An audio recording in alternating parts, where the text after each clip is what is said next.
Hello and welcome to Pushing Back, Ukraine Daily Brief. As the war enters its 965th day, these are the main developments from the past 24 hours. The update from the General Staff of the Armed Forces of Ukraine. Russia has lost approximately 674,270 troops in Ukraine since the beginning of the war. The number, which has not been independently verified, includes 1,420 casualties over the past day. According to the released Ukrainian figures, Russia lost 17 tanks, 33 armored combat vehicles, 51 artillery systems, 1 multiple launch rocket system, 54 drones, 83 vehicles and 5 pieces of special equipment.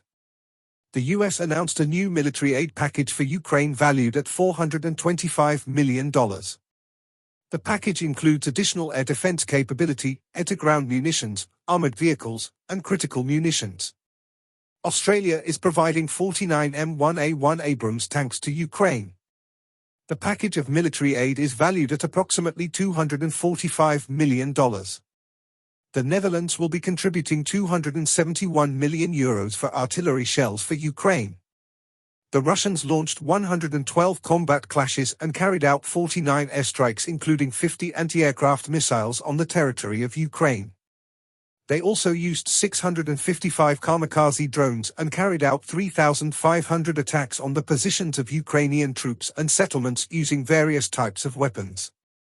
In its latest intelligence update, the UK's Ministry of Defence reports the Ukrainian military has successfully attacked the Feodosia marine oil terminal in Russian-occupied Crimea twice in 2024. These attacks have been carried out using uncrewed aerial vehicles and have caused significant damage to Russian military capabilities on the Crimean Peninsula. Other targets struck by Ukrainian forces in 2024 include air defense systems, airfields, command centers, naval facilities, logistics sites, and the Kerch Strait crossing. In its latest intelligence update, the Institute for the Study of War. Ukrainian President Volodymyr Zelensky presented Ukraine's 5-part victory plan aimed at winning the war by the end of 2025 to the Verkhovna Rada on October 16, which includes a promise to contribute experienced Ukrainian troops to defending NATO's eastern flank following the resolution of the war in Ukraine. Russian President Vladimir Putin's current theory of victory in Ukraine seeks to protract the war and posits that Russian forces can outlast Western support for Ukraine and collapse Ukrainian resistance by winning a war of attrition. Russia will likely face serious medium and long-term constraints that will undermine this strategic effort, however. Imprisoned ardent nationalist and former Russian officer Igor Girkin notably questioned the Kremlin's articulated theory of victory and assessed that 2025 and possibly late 2024 will be a serious test for Russia because the Kremlin has yet to address medium to long-term force generation and defense industrial capacity constraints. Girkin also assessed that Russian summer-fall 2024 offensive campaign did not accomplish its goals in the entire theater and is unlikely to do so ahead of the muddy season, although Russian forces are continuing intense offensive operations in several operational directions in Ukraine.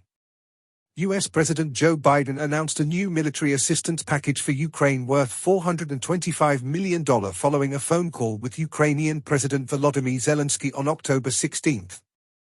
The South Korean Ministry of Defense stated on October 16 that it is closely monitoring indications that North Korean troops are directly supporting Russia's war effort in Ukraine amid reports that the Russian military is training North Korean soldiers. Russian forces recently advanced in northern Kharkiv Oblast, near Kreminna, near Siversk, and near Toretsk. Zelensky addressed MPs on the victory plan and spoke about 3 key areas.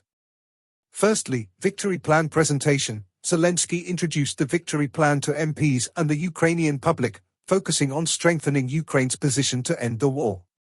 He emphasized unity between Ukraine and its partners as key to achieving a just resolution and forcing Russia into peace. Secondly, path to the peace summit. Zelensky highlighted the importance of the peace formula, introduced 2 years ago, with nearly 100 countries endorsing it. The victory plan aims to pave the way to a second peace summit, crucial for achieving a fair end to the conflict. Lastly, call for national unity. Zelensky stressed the need for unity among Ukrainians to resist Russian aggression and warned that losing unity within Ukraine could lead to losing international support. He urged all citizens to work together toward the shared goal of victory and lasting peace. Zelensky also had a phone conversation with President of the United States Joseph Biden. He thanked President Biden for the continued U.S. support, including a new $425 million defense package. The leaders discussed enhancing air defense systems and arms production cooperation, while also focusing on strengthening Ukraine's defense and implementing the Victory Plan to secure peace. Thanks for following today's updates. Please don't forget to like and subscribe for more content. We'll return tomorrow with the latest news on the ongoing conflict.